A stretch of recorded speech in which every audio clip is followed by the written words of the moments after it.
I know that some people still want to give Trump the benefit of the doubt. They hope that he will eventually reinvent himself, that there's a kinder, gentler, more responsible Donald Trump waiting in the wings somewhere. Because after all, it is hard to believe anyone, let alone a nominee for president, could really believe all the things he says. But here's the hard truth. There is no other Donald Trump. This is it. And Maya Angelou, a great American whom I admired very much, she once said, when someone shows you who they are, believe them the first time.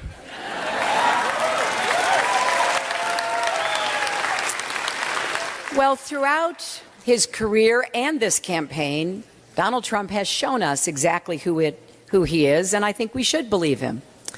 When he was getting his start in business, he was sued by the Justice Department for refusing to rent apartments to Black and Latino tenants.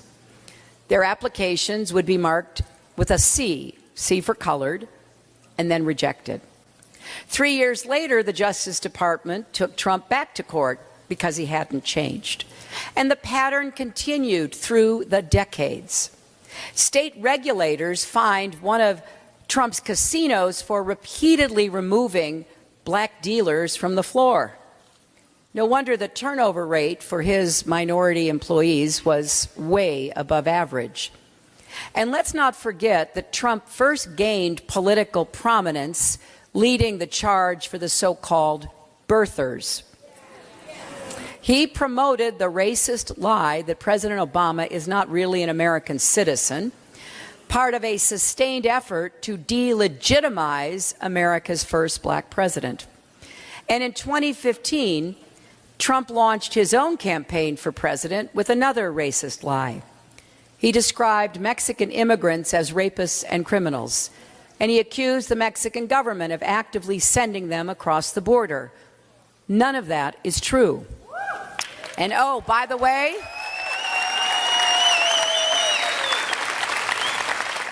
Mexico's not paying for his wall either.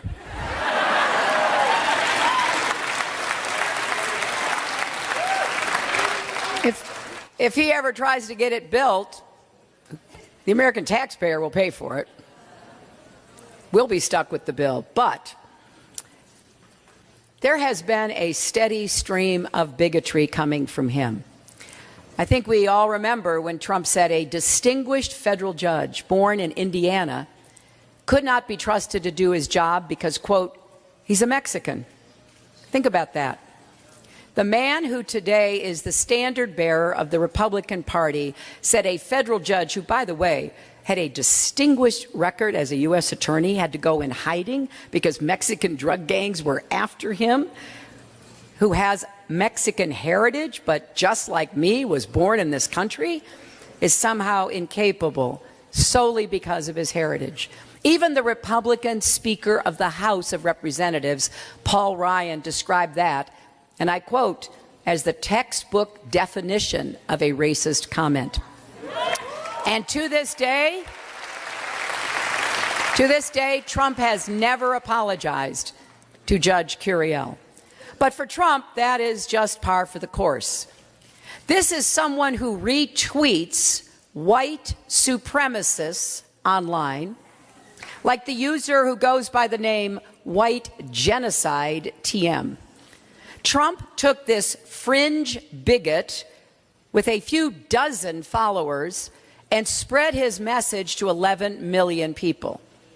His campaign famously posted an anti-Semitic image, a Star of David, imposed over a sea of dollar bills that first appeared on white supremacist websites.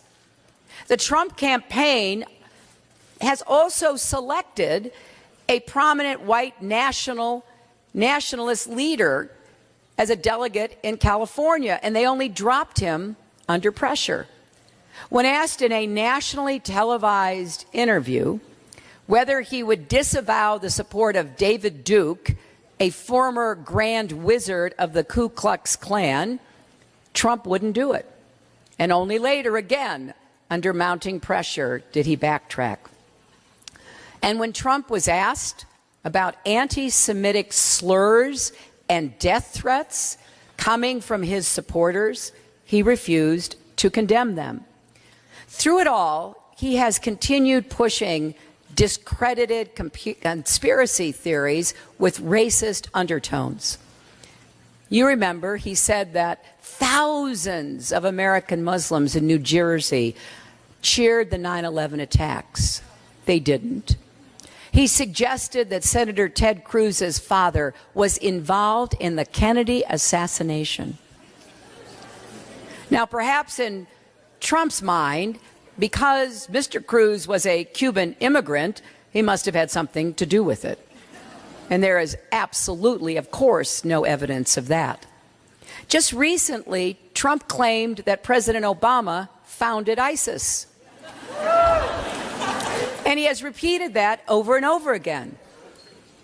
His latest paranoid fever dream is about my health.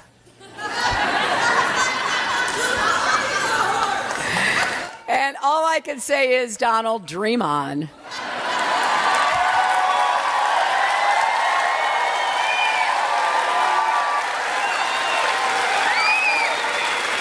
But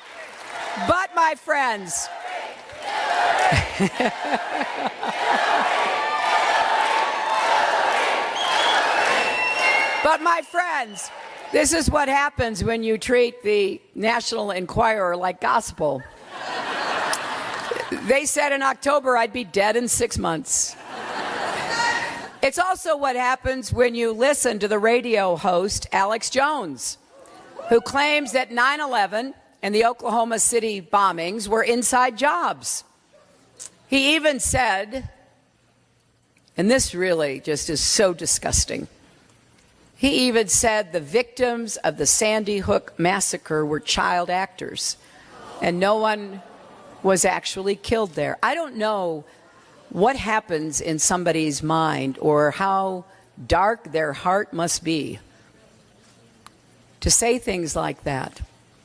But Trump doesn't challenge these lies. He actually went on Jones's show and said, "Your reputation is amazing. I will not let you down." This from the man who wants to be president of the United States. You know, I've stood by President Obama's side as he made the toughest decisions a commander-in-chief has to make. In times of crisis, our country depends on steady leadership, clear thinking, calm judgment, because one wrong move can mean the difference between life and death.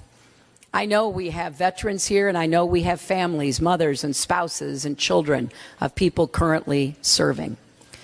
The last thing we need in the Situation Room is a loose cannon who can't tell the difference or doesn't care to between fact and fiction, and who buys so easily into racially tinged rumors.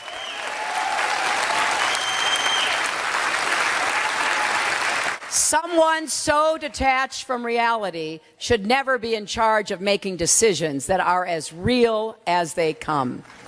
And that is yet another reason why Donald Trump is simply temperamentally unfit to be president of the United States.